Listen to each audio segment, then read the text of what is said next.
بات یہ کہ تو آپ لوگوں کو پتہ ہی ہے قرآن کے جو ہے 30 پارے ہیں، یہ تو سب کو پتہ ہی ہے،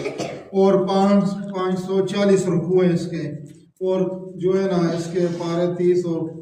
رکوع 540 اور صورتیں 114 صورتیں ہیں، یہ بھی آپ لوگوں کو پتہ ہی ہے،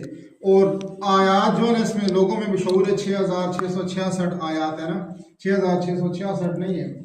6236 آیات ہیں ٹوٹل، ٹھیک ہے۔ اور اس میں ایک اور چیز ہے حروف مقطعات کہتے ہیں قطع علیحدہ کر کے پڑھنا، تو یہ کٹے ہوئے حروف، ہاں کٹے ہوئے حروف، ہاں یہ بھی کہہ سکتے ہیں مقطعات، دیکھیں ہاں میم اس طرح یعنی قطع کر کے پڑھتے ہیں حروف مقطعات، تو یہ جو ہے نا 14 ہے اور 29 صورتوں کے شروع میں آتے ہیں، ان کا مطلب کسی کو نہیں پتا اللہ کے علاوہ، بعض کہتے ہیں ھذا سر بین اللہ و رسول، اللہ اور رسول کے درمیان جو ہے نا یہ راز ہے، کوئی کیا ہے، بہرحال ان کا معنی بھی یہ کریں گے، دیکھیں حامیم، اس کا معنی بھی حامیم ہی کریں گے۔